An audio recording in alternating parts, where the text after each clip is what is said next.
Tayo pong lahat ay magsitayo at ating dasalin ang orasyon sa ngalan ng Ama at ng Anak at ng Espiritu Santo. Amen. Binati ng anghel ng Panginoon si Ginoong Santa Maria. At siya'y naglihila lang ng Diyos Espiritu Santo. Aba, Ginoong Maria, napupuno ka ng grasya. Ang Panginoong Diyos ay sumasa iyo. Bukod kang pinagpala sa babaeng lahat, at pinagpala naman ang iyong anak na si Jesus. Santa Maria, Ina ng Diyos, ipanalangin mo kaming makasalanan, ngayon at kung kami mamamatay. Amen. Narito ang alipin ng Panginoon. Maganap sa akin ayon sa wikam. Aba, Ginoong Maria, napupuno ka ng grasya. Ang Panginoong Diyos ay sumasa iyo.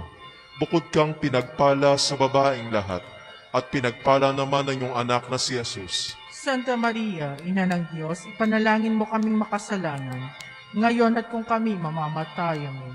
Ipanalangin mo kami, Santa Maria, Ina ng Diyos. Nang kami dapat makinabang sa mga pangako ni Jesucristo ang aming Panginoon. Manalangin tayo. Panginoon naming Diyos, kasihan mo nawa ang aming mga kaluluwa ng iyong mahal na grasya, at yayamang dahilan sa pamamagitan ng anghel, ay nakilala namin ang pagkakatawang tao ni Jesucristong anak mo, pakundangan sa mahal niyang pagpapakasakit at pagkamatay sa krus, ay papakinabangan mo kami sa kanyang pagkabuhay na maguli sa kalulatian sa langit, alang-alang kay Jesucristong Panginoon namin. Amen.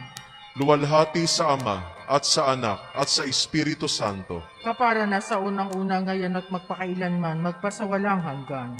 Amen. Luwalhati sa Ama at sa Anak at sa Espiritu Santo. Kapara na sa unang-una ngayon at magpakailanman, magpasawalang hanggan. Amen. Luwalhati sa Ama at sa Anak at sa Espiritu Santo. Kapara na sa unang-una ngayon, magpakailanman at magpasawalang hanggan. Amen. Sa ngalan ng Ama at ng Anak at ng Espiritu Santo. Amen. Magandang gabi po sa inyong lahat.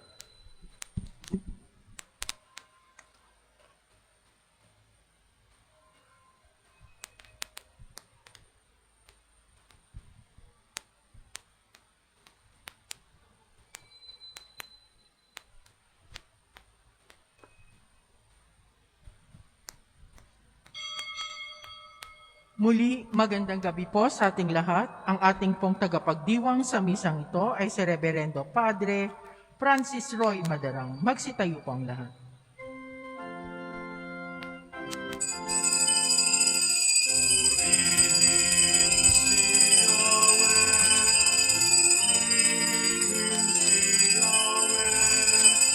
Dapat na purihin ng lahat ng bansa. Purihin si Yahweh, purihin si Yahweh, ng lahat ng tao sa balat ng lupa. Pagkat ang pag-ibig na ukol sa atin ay dakila at wagas, at ang katapatan niya ay walang wakas. Sa ngalan ng Ama, ng Anak at ng Espiritu Santo, Amen. sumainyo ang Panginoon. At sumainyo rin. Mga kapatid, aminin natin ang ating mga kasalanan upang marapat tayong gumanap sa banal na pagdiriwang.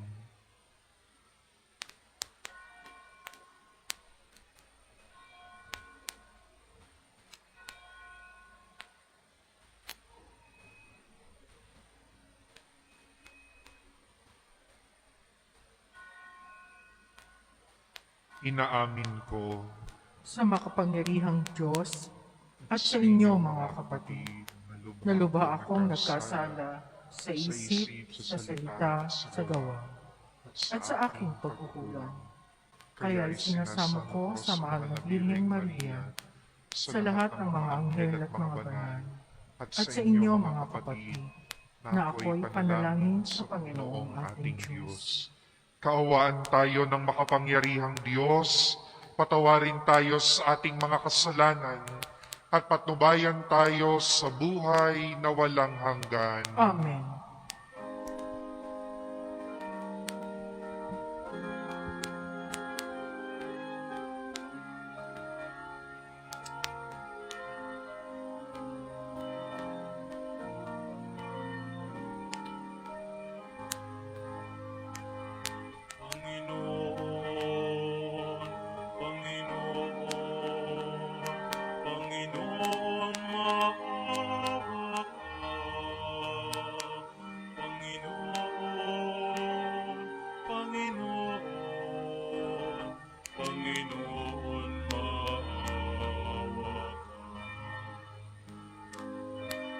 Kristo, maawa ka.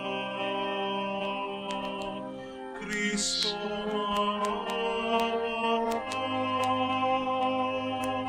Kristo, maawa ka. Kristo, maawa ka.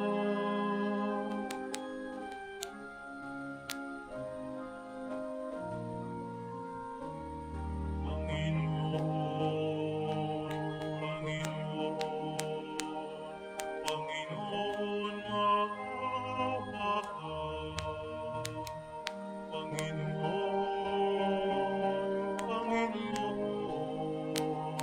Panginoon, maawa ka.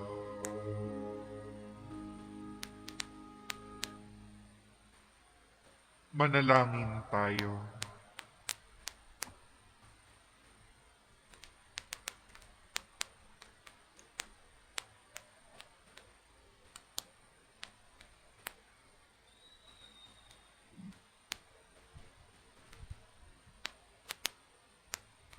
Ama naming makapangyarihan, ipakita mo ang iyong paglingap sa iyong pag-antig sa aming kalooban, upang ang pamumunga ng gawain mo sa amin ay aming mapakinabangan, at ang mapagpagaling mong katapatan ay aming mapangatawanan. Sa pamamagitan ni Jesucristo, kasama ng Espiritu Santo, magpa sa walang hanggan. Amen.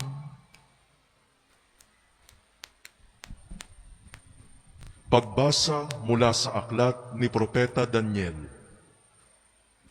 Noong mga araw na iyon, nakita si Daniel na nanalangin ng kanyang mga kaaway, kaya't dali-dali silang isinumbong sa hari. Ang sabi nila, "Hindi po ba't naglagda kayo ng kautusan sa loob ng 30 araw ay walang mananalangin sa sinumang Diyos o tao liban sa inyo at ihagis ng kulungan ng mga leon ang sinumang lumabag dito?" Sumagot ang hari, "Ayon sa kautusan ng Media at Persia, hindi mababago ang kautusang nilagdaan ko." Sinabi nila, "Mahal na hari, si Daniel po na isang bihag mula sa Huda ay lumalabag sa inyong kautusan at 3 beses pa po kung manalangin araw-araw." Nang malaman ito ng Haring Dario, nabalisa siya at maghapong inisip kung paano maililigtas si Daniel. Nang magkaroon uli ng pagkakataon, ang mga kaaway ni Daniel, lumapit ang mga ito sa hari at sinabi, "Alalahanin ninyo, mahal na hari, na di maaaring baguhin ang alinmang kautusan sa Media at Persia. Dahil dito, iniutos ni Haring Dario na ihagis si Daniel sa kulungan ng mga leon. Ngunit sinabi niya rito, naway iligtas ka ng Diyos na pinaglilingkuran mo ng buong katapatan." Ang pintuan ng kulungan ay tinakpan ng isang malaking bato. Tinatakan ito ng pantatak ng hari at ng kanyang mga ministro para hindi mabuksan ng sinuman. Ang hari naman ay umuwi sa palasyo. Magdamag siyang hindi makatulog. Hindi siya tumikim ng pagkain at ayaw niyang paaliw. Kinabukasan, maagang nagbangon ang hari at nagmamadaling pumunta sa kulungan ng mga leon. Pagdating doon, malungkot siyang tumawag, "Daniel, tapat na alipin ng Diyos na buhay, iniligtas ka ba niya sa mga leon?" Sumagot si Daniel, "Mabuhay ang kanyang kamahalan. Hindi po ako na ano pagkat ang bibig ng mga leon ay pinatikom ng mga anghel na sinugo ng aking Diyos. Ginawa po niya ito pagkat alam niyang wala akong kasalanan ni nakakagawang masama laban sa inyo. Dahil dito, labis na nagalak ang hari at ipinaghangos siya ni Daniel sa kulungan ng mga leon. Nang siya'y maiahon, wala silang nakita kahit bahagyang galos sa katawan ni Daniel.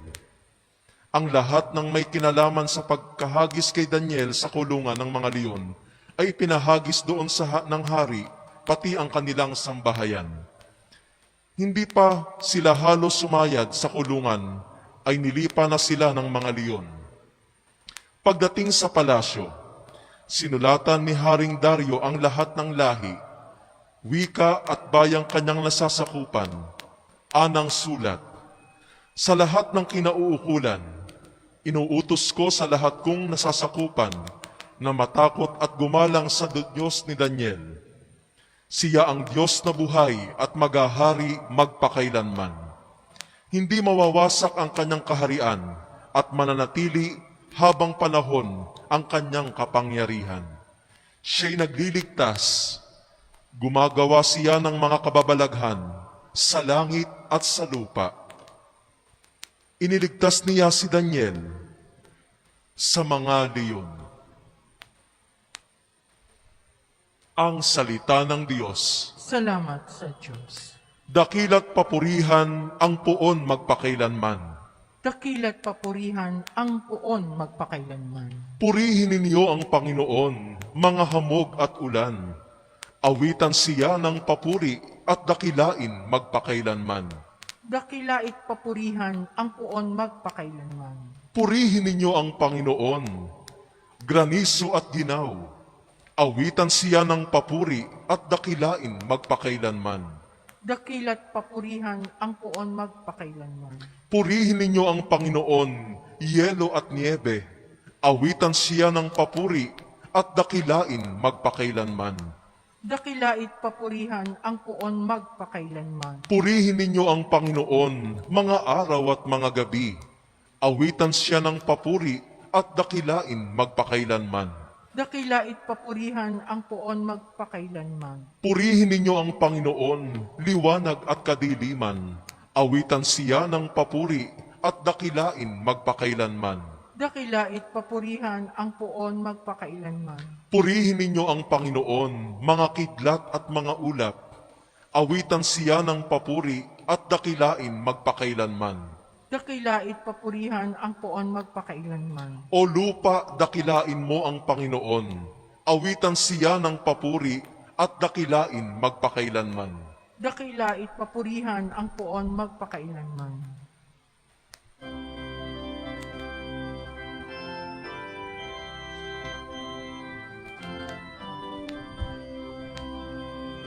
Alleluia, alleluia, alleluia.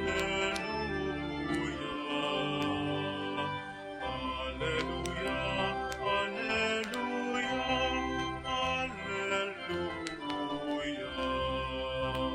Balita sa inyo ngayon ay salita ng Panginoon, iiral habang panahon. Alleluia, alleluia, alleluia. Alleluia,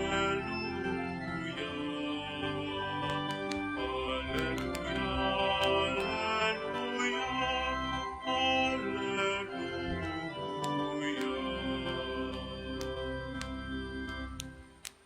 Sumainyo ang Panginoon. At sumainyo rin. Ang pagpapahayag ng mabuting balita ng Panginoon ayon kay San Lucas. Papuri sa iyo, Panginoon.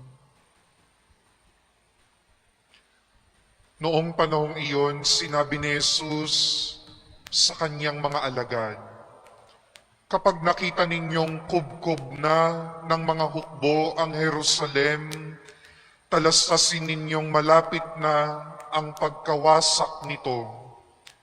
Dapat tumakas sa kabundukan ang mga nasa Judea at umalis ng lungsod ang mga naroon. Huwag nang pumasok doon ang mga nasa kabukiran, sapagkat ito ang mga araw ng pagpaparusa bilang katuparan ng mga nasasaad sa kasulatan. Kawawa ang nagdadalang tao at nagpapasuso sa mga araw na iyon, sapagkat darating ang malaking kapighatian sa lupaing ito at ang puot ng Diyos sa bansang ito. Mamamatay sila sa tabak at dadalhing bihag sa lahat ng bansa, at ang Jerusalem ay magiging busabos ng mga hentil hanggang sa matapos ang panahong itinakda sa mga ito. Magkakaroon ng mga tanda sa araw, sa buwan, at sa mga bituin. Sa lupa, ang mga bansa ay masisindak at malilito dahil sa ugong at mga daluyong ng dagat. Ang mga tao'y hihimatayin sa takot dahil sa pag-iisip sa mga sakunang darating sa sanlibutan, sapagkat mayayanig at mawawala sa kani-kanilang landas ang mga planeta at iba pang katulad nito sa mga nasa kalawakan. Sa panahong iyon, ang anak ng tao'y makikita nilang dumarating na nasa alapaap, may dakilang kapangyarihan at malaking karangalan. Kapag nagsimula ng mangyari ang mga bagay na ito, magalak kayo sapagkat malapit na ang pagliligtas sa inyo. Ang mabuting balita ng Panginoon. Pinupuri ka namin, Panginoong Heso Kristo. Sa gitna ng pagkasira at kaguluhan, ang tugon madalas natin ay takot at pangamba ng kalooban, sapagkat walang kasiguraduhan kung ano ang maaaring mangyari sa ating buhay. Sa gitna ng dilim, ang pakiramdam natin ay nag-iisa tayong lumalakad sa landas ng pagdurusa. Sa gitna ng matinding kapighatian, nakararanas tayo ng pagsuko, pagkawala ng pag-asa, pagkawala ng tiwala, pagdududa at panlalamig ng pananampalataya. Sa gitna ng lahat ng sitwasyong ito, ang tanong lamang sa atin ay, kanino ba tayo kumakapit at saan natin isinasalalay ang lahat? Sa gitna ng pagkasira, kanino ba tayo nakatingin? Sa gitna ng dilim, kanino tayo kumakapit? At sa gitna ng pighati, kanino ba tayo humihingi ng tulong at kanino tayo nagpapakarga sa mga panahong hinang-hina na ang ating mga tuhod upang ipagpatuloy pa ang paglalakbay sa buhay na ito. Isinasalarawan sa ating mabuting balita ang pagdating ng mga huling araw kung saan susuriin ng bawat isa sa pagiging tapat o taksil sa pag-ibig at awa ng Diyos. Sa mga huling araw, makararanas ng kadiliman, pagkasira at kapighatian. Ngunit sinasabi din sa atin na sa gitna ng lahat ng ito, may isang dumarating na hindi matitinag ng kahit anong uri ng dilim, pagkasira at kapighatian. Ito ang dapat nating titigan sa gitna ng pagkasira. Ito ang dapat humawak sa atin sa gitna ng dilim. At ito ang dapat hingan natin ng tulong at kung kanino tayo nagpapakarga. Kapag hinang-hina na tayo sa pagharap sa laban ng buhay.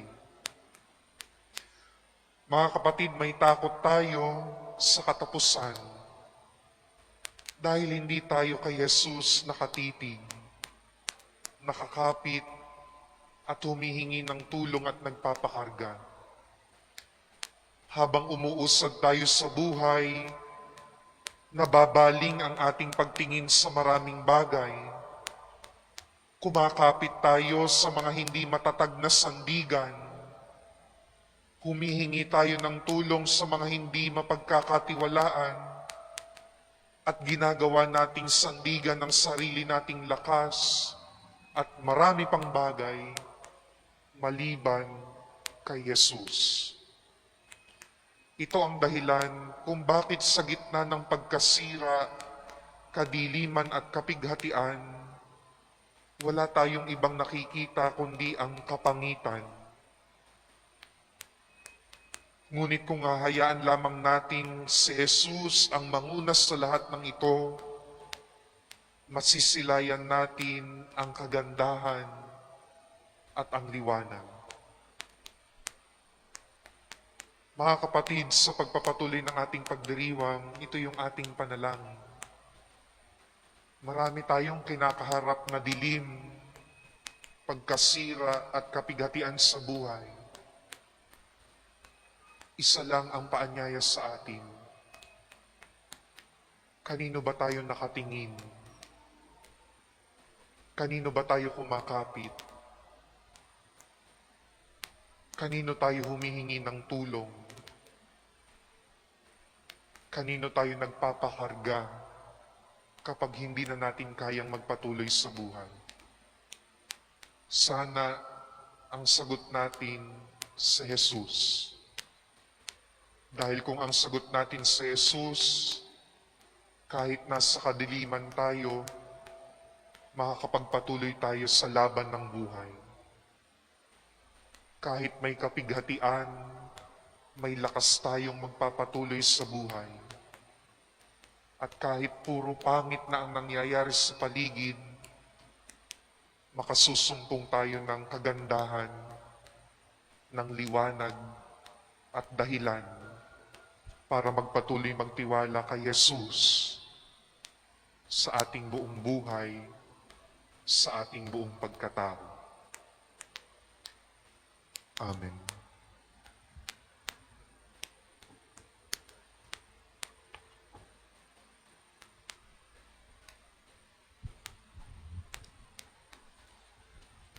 Magsitayo po ang lahat.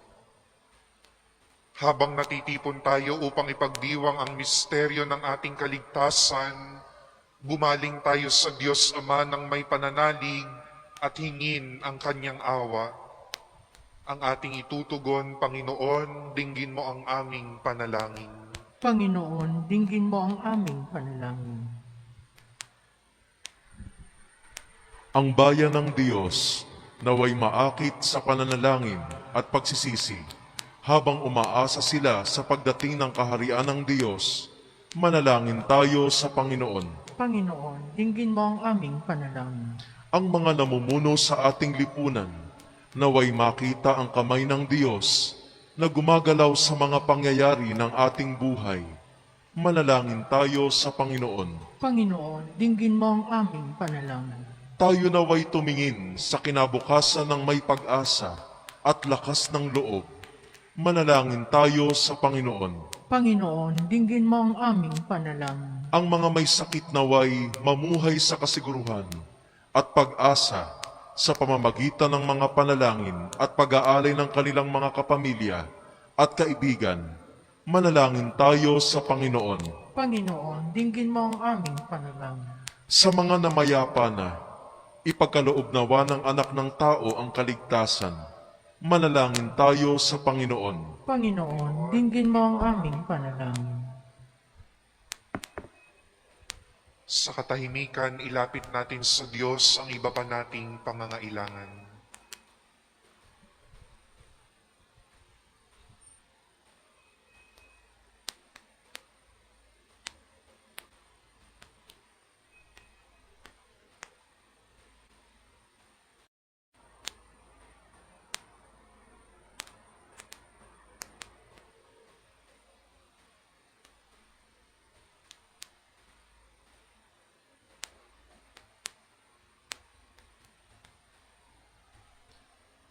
Ama naming nasa langit, pakinggan mo ang mga panalangin ng iyong bayan at tulungan mo kaming yakapin ang hamon ng krus sa araw-araw. Hinihiling namin ito sa pamamagitan ni Kristong aming Panginoon. Amen.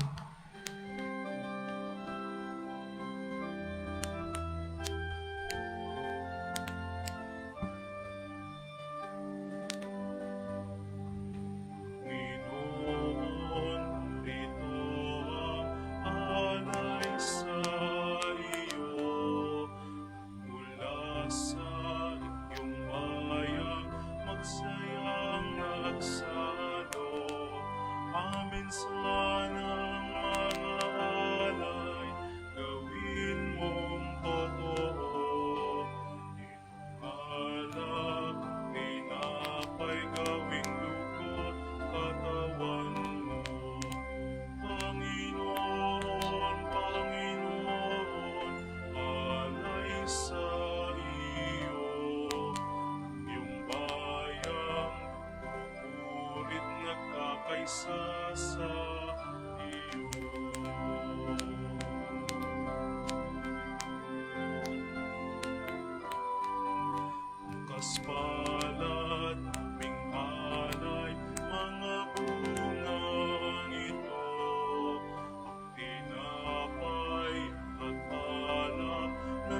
puso namit isip, laan din sa'yo.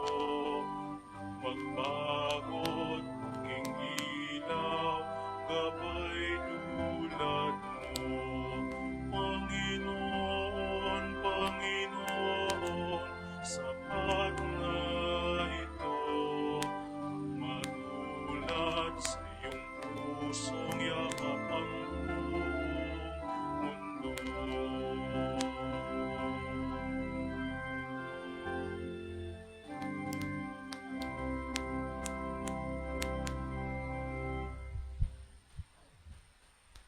Manalangin kayo mga kapatid upang ang paghahain natin ay kalugdan ng Diyos amang makapangyarihan. Tanggapin nawa ng Panginoon itong paghain sa iyong mga kamay, sa kapurihan niya at karangalan sa ating kapakinabangan at sa buong sambayanan niyang banal.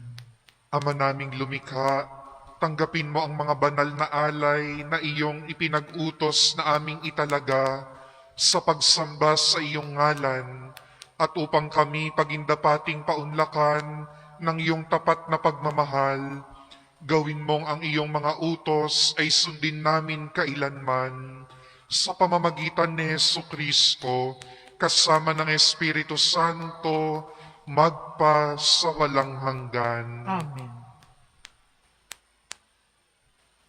Sumainyo ang Panginoon. At sumainyo rin. Itaas sa Diyos ang inyong puso at diwa. Itinaas na namin sa Panginoon. Pasalamatan natin ang Panginoong ating Diyos. Marapat na siya ay pasalamatan. Ama naming makapangyarihan, tunay ngang marapat na ikaw ay aming pasalamatan sa pamamagitan ni Jesucristo na aming Panginoon.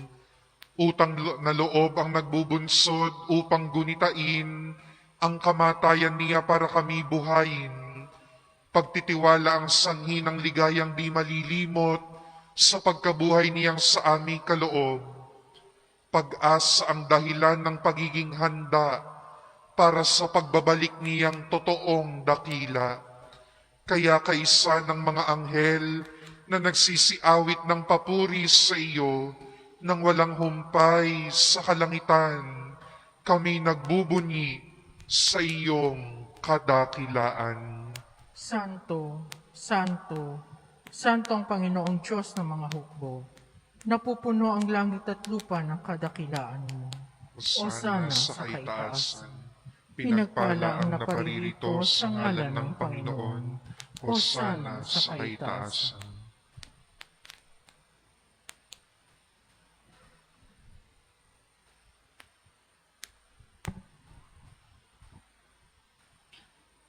Ama naming banal, ikaw ang bukal ng tanang kabanalan. Kaya't sa pamamagitan ng iyong Espiritu, gawin mong banal ang mga kaloob na ito upang para sa amin ay maging katawan at dugo ng aming Panginoong Hesukristo. Bago niya pinagtiisang kusang loob na maging handog, hinawakan niya ang tinapay, pinasalamatan kanya, pinaghati-hati niya iyon, iniabot sa kanyang mga alagad at sinabi, "Tanggapin ninyong lahat ito at kanin. Ito ang aking katawan na ihahandog para sa inyo."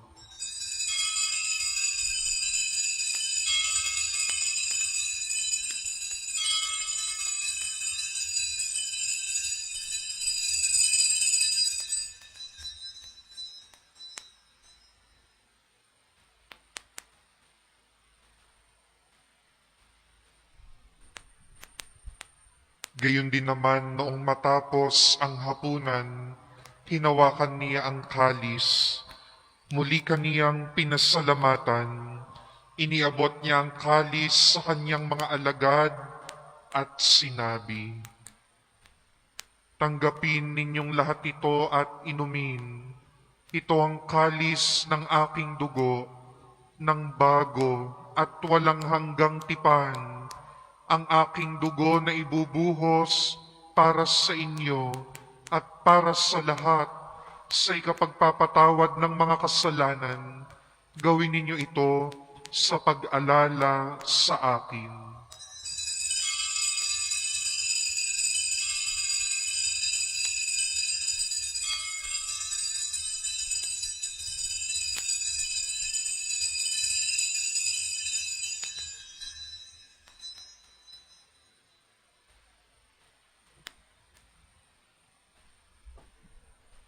Ang misteryo ng pananampalataya. Si Kristo'y namatay, si Kristo'y nabuhay, si Kristo'y babalik sa wakas ng panahon.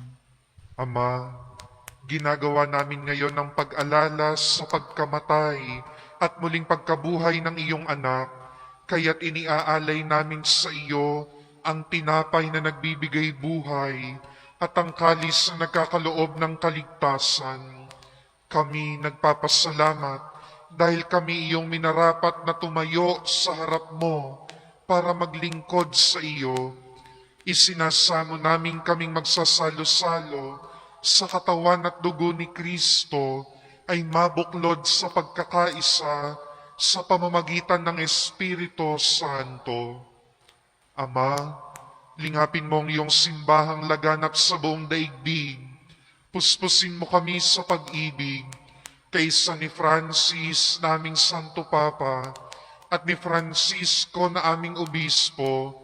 Sinoli ang kanyang katuwang na obispo at ng tanang kaparian. Alalahanin mo rin ang mga kapatid naming nahimlay nang may pag-asang sila'y muling mabubuhay, gayon din ang lahat ng mga pumanaw. Kaawaan mo sila at patuloyin sa iyong kaliwanagan. Kaawaan mo at pagindapatin kaming lahat na makasalo sa iyong buhay na walang wakas, kaysa ng mahal na Birheng Maria na ina ng Diyos, si San Jose, ang kanyang kalinis-linisang esposo, kaysa ng mga apostol at ng lahat ng mga banal na namuhay dito sa daigdig ng kalugod-lugod sa iyo. Maipagdiwang nawa namin ng pagpupuri sa ikararangal mo sa pamamagitan ng iyong anak na aming Panginoong Hesu Kristo.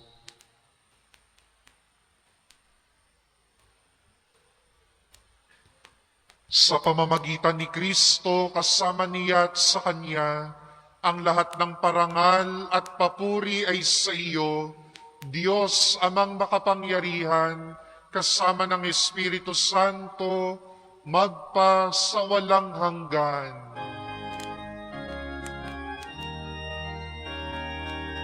Amen. Amen. Amen. Amen. Ngayon ay buong pagtitiwala tayong tumawag sa ating Ama sa langit.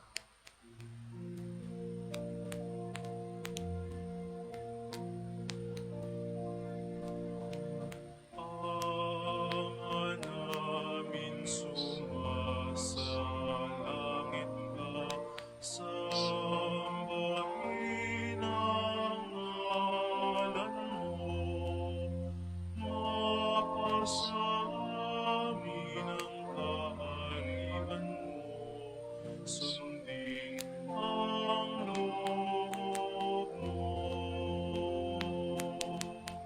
Dito sa lupa para ng sa langit.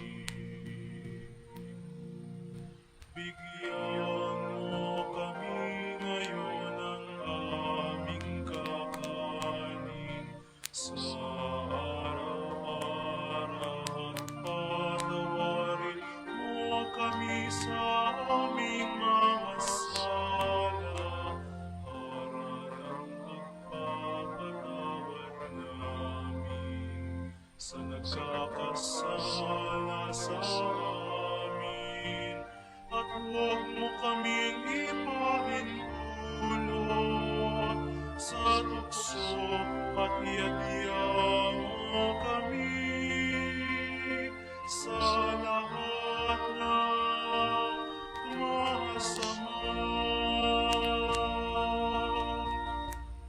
Hinihiling namin kami adya sa lahat ng masama, pagkalooban ng kapayapaan araw-araw, iligtas sa kasalanan at ilayo sa lahat ng kapahamakan, samantalang aming pinananabikan ang dakilang araw ng pagpapahayag ng tagapagligtas naming sa Hesu Kristo. Sapagkat iyo ang kaharian, ang kapangyarihan at ang kapurihan, magpakailanman. Amen. Panginoong Hesu Kristo, sinabi mo sa iyong mga apostol, kapayapaan ang iniiwan ko sa inyo, ang aking kapayapaan ang ibinibigay ko sa inyo. Tunghayan mo ang aming pananampalataya at huwag ang aming pagkakasala. Pagkalooban mo kami ng kapayapaan at pagkakaisa ayon sa iyong kalooban, kasama ng Espiritu Santo, magpa sa walang hanggan. Amen. Ang kapayapaan ng Panginoon ay laging sumainyo. At sumainyo rin. Ibahagi po ninyo ang kapayapaan sa bawat isa.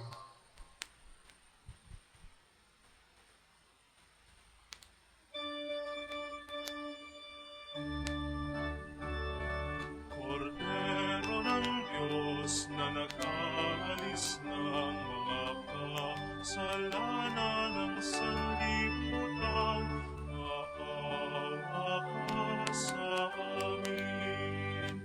Kordero ng Diyos na nag-aalis ng mga kasalanan ng sanlibutan, maawa ka sa amin. Kordero ng Diyos na nag-aalis ng mga kasalanan ng sanlibutan, ipagkaloob mo sa amin ang kapayapaan.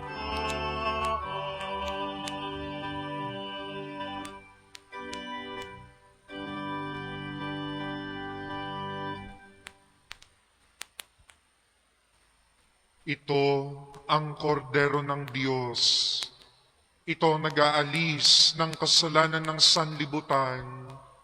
Mapalad ang mga inanyayahan sa kanyang piging. Panginoon, hindi ako karapat-dapat na magpatuloy sa iyo, ngunit sa isang salita mo lamang ay gagaling na ako.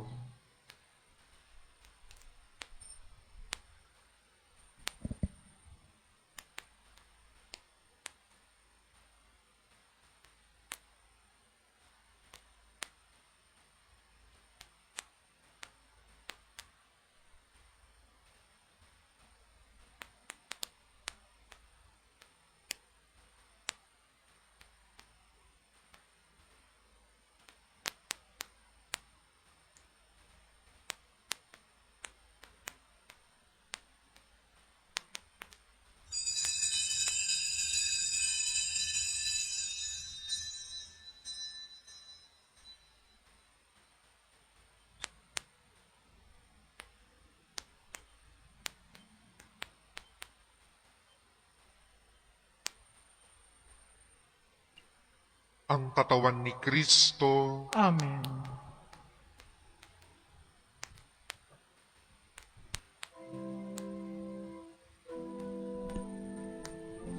Panalangin para sa espiritual na komunyon.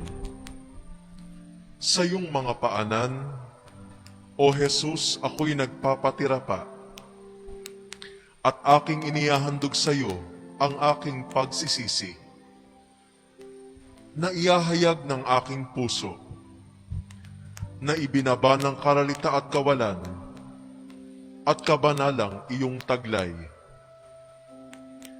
Ikaw ay aking sinasamba sa sakramento ng iyong pagmamahal.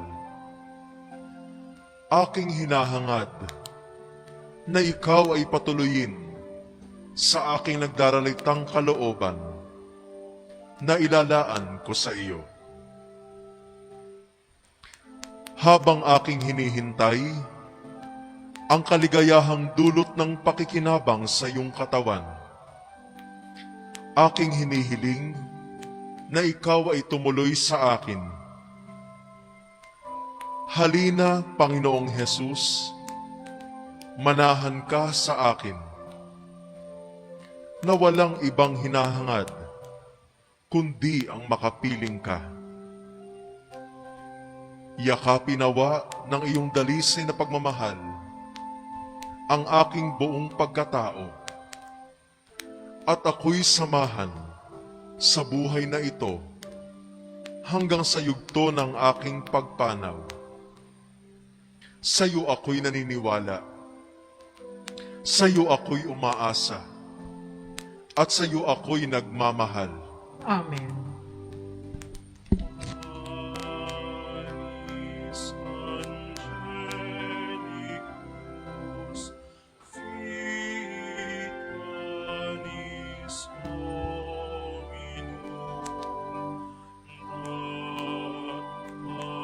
anis Celicus, figuris terminum.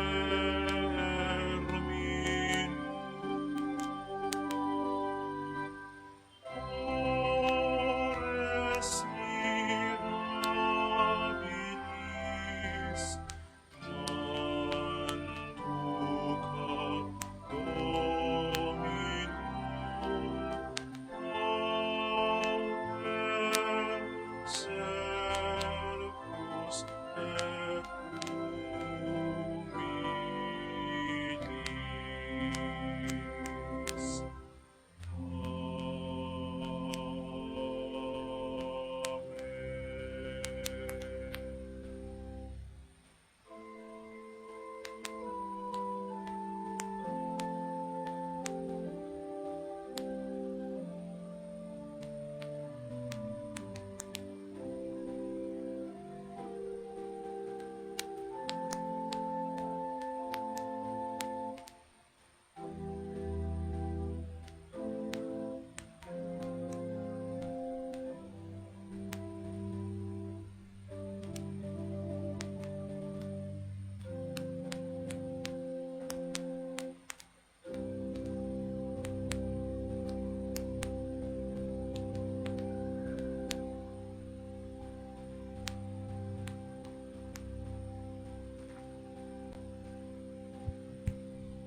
Manalangin tayo.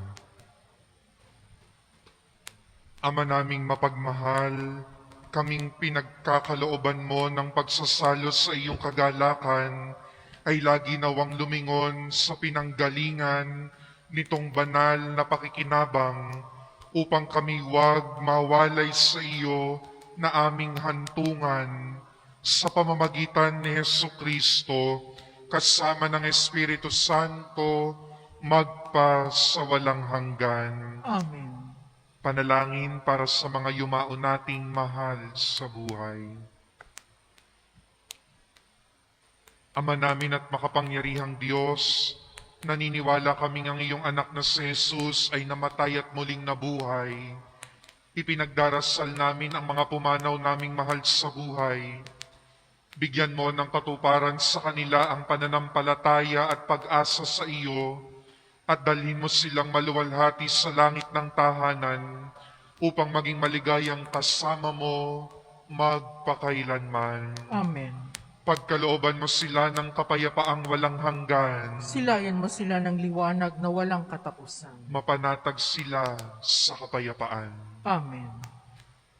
Pagbabasbas para po sa inyong lahat, para po sa mga maglalakbay, sa mga may karamdaman, sa mga nagdiriwang po ng kanilang kaarawan at anibersaryo sa araw na ito, at para na rin po sa inyong mga imahen, rosaryo at dasalan. Sumainyo ang Panginoon. At sumainyo rin. Ang maawaing Diyos nawa na pumili sa mahal na Birheng Maria, ang ina ng kapayapaan at mabuting paglalakbay, ang mapaghimalang Birhen ng Antipolo, ay igawad sa inyo ang kanyang pagbabasbas at kapayapaan sa inyong kaluluwa, pag-iisip at katawan. Ilayo kayo sa lahat sa panganib at kapahamakan, saan man kayo maglalakbay at magtutungo. Palakasin niya ang pag-asa ng lahat ng mga may sakit at karamdaman, lalo na ang mga pinahihirapan ng COVID-19. Palakasin din niya ang pananampalataya ng mga nagdiriwang ng kanilang kaarawan at anibersaryo sa araw na ito. Pag-alabi nawa kayo sa pag-ibig at paglilingkod sa kanyang pinakamamahal na simbahan. Igawad din na niya nawa ang pagbabasbas sa lahat ng mga imahen, larawan, rosaryo, mga dasalan, at lahat ng kasangkapang nakababanal upang makatulong sa inyong kasalukuyang pamumuhay sa paggawa ng kabutihan sa kapwa tungo sa buhay kabanalan at maghatid sa inyo sa buhay na walang hanggan. Amen. At pagpalain kayong lahat ng makapangyarihang Diyos, Ama, Anak, at Espiritu Santo. Amen. Tapos na ang ating pagdiriwang, humayo kayong taglay ang pag-ibig ni Kristo. Salamat sa Diyos.